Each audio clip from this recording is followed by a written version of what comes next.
I still remember the sound the plastic made as it peeled off the roll. That dry crackle, that choking kind of sound. I thought she was wrapping up garbage. It didn't occur to me she meant me. Not until I felt her grab my wrists. It was a Saturday afternoon, cold, wet, and bitter like it always was around that time of year in Ohio. I was in the kitchen washing dishes because no one else ever did. I had just finished scrubbing the last plate when I heard her voice from behind. "You think doing the dishes makes you human?" she hissed. I didn't answer. I knew better. That S when I turned and saw her holding a black trash bag in one hand and a roll of duct tape in the other. "Lift your arms."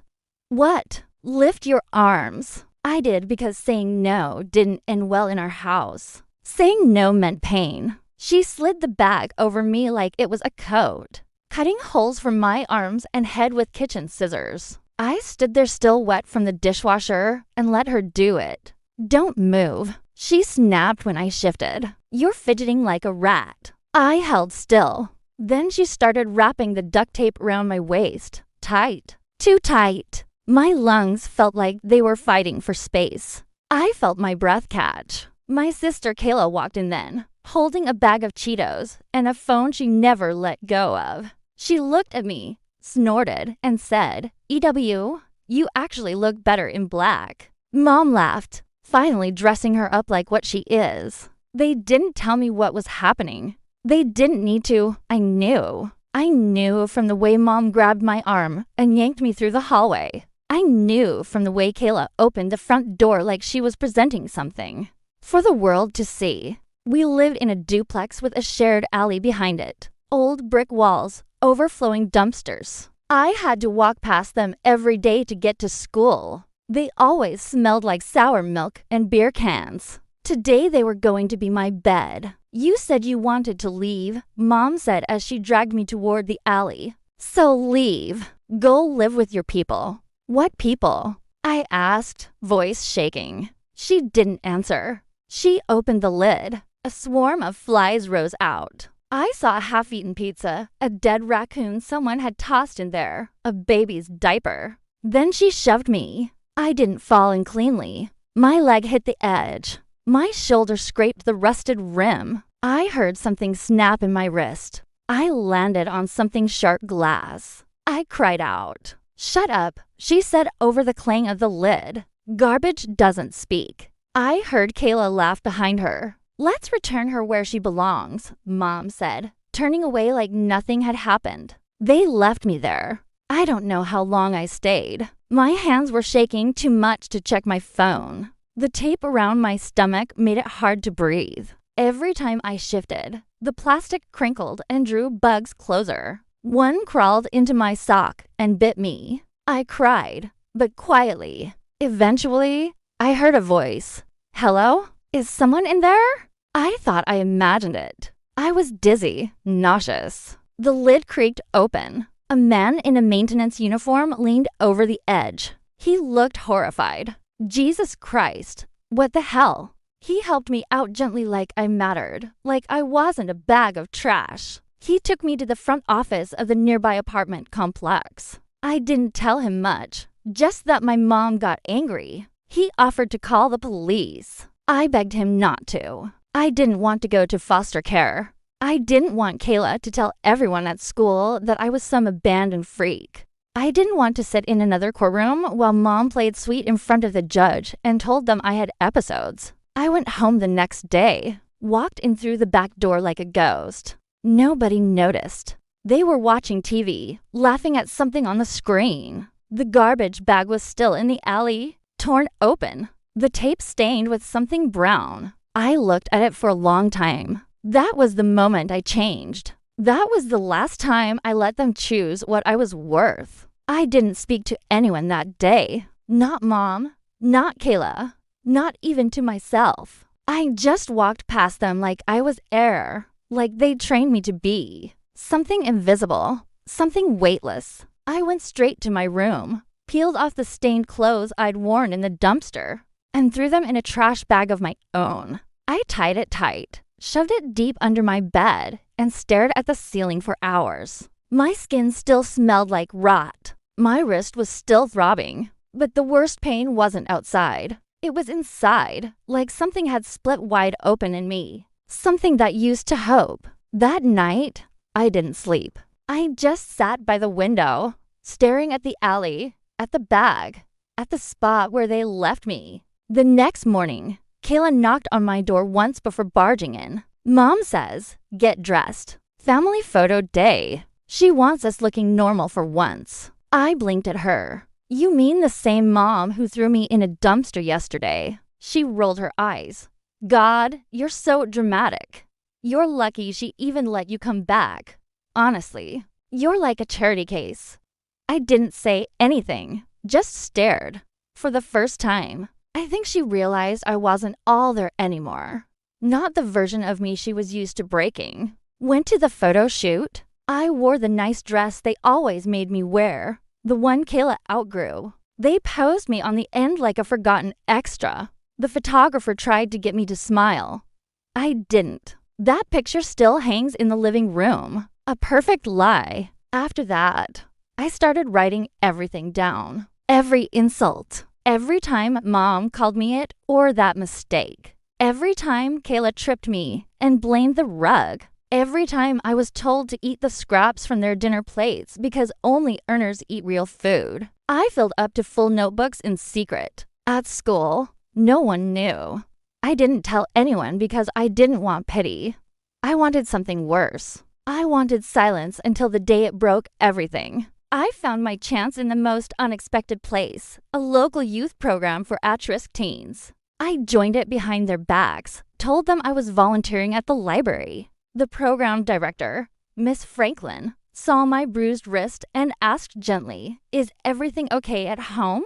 I lied, but I also started staying longer. She taught us things. How to rebuild a resume, how to get small scholarships, how to document abuse without setting off alarms.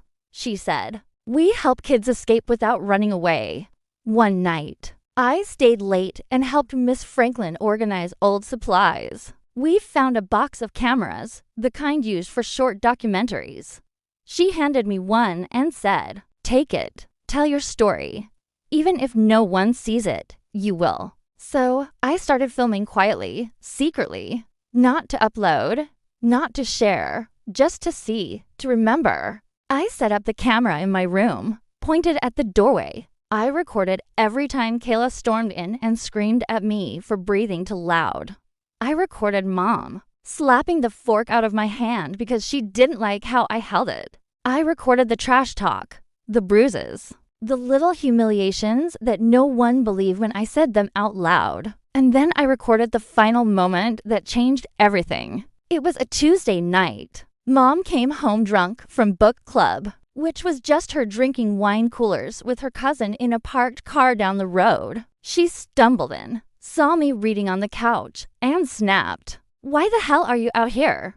Who said you could be seen?" I said nothing. She yanked me up by my arm. Kayla stood behind her, phone out, already filming for a laugh. "She thinks she's someone," Mom muttered. "She thinks she belongs here. Let's fix that." She grabbed the trash bag again. Same brand, same sound. I ran straight out the front door, across the yard into the neighbor's house. I didn't stop, because this time, I wasn't just running away. I was running with proof. The neighbors were stunned misses. Redmond, the elderly woman who always gave out homemade apple slices at Halloween, stood frozen with her TV remote still in hand. Her husband, Mr. Redmond, stared at the trash bag still partly taped around my waist and asked quietly, "What did she do to you?" I didn't speak. I didn't need to. The bruises, the red rings around my arms from the duct tape, the dried blood near my wrist, it told enough.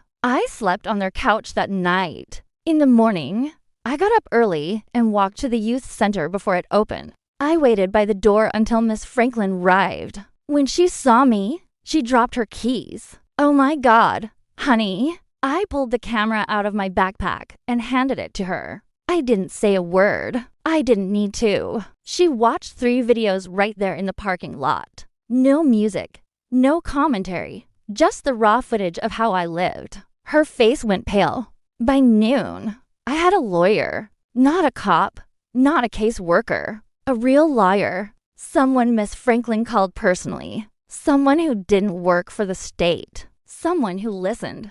And for once, it wasn't about saving them. It was about saving me. They told me I didn't have to go back. Not ever. They told me there were safe places, private places, that I could finish school, apply for college, and even press charges if I wanted. But I didn't want jail. I wanted worse. I wanted them to feel what they made me feel like. Trash, like something that didn't belong. So I said I wanted one thing before I left. Just one thing. I wanted to go home. The lawyer and Miss Franklin exchanged glances. They knew what I meant. They knew I didn't mean home. I meant the house where they pretended I was part of the family. The set where they played parent and child while I was kept out of the frame. They agreed with supervision, of course, one visit with cameras rolling quietly, carefully, not to make a scene, but to end one. So we went. Kayla opened the door, still in pajamas, scrolling through her phone like she had almost filmed me getting dumped in a trash can again the night before. Mom sat at the kitchen table with a cigarette and a mug that said "Best Mom Ever." They didn't know I was coming.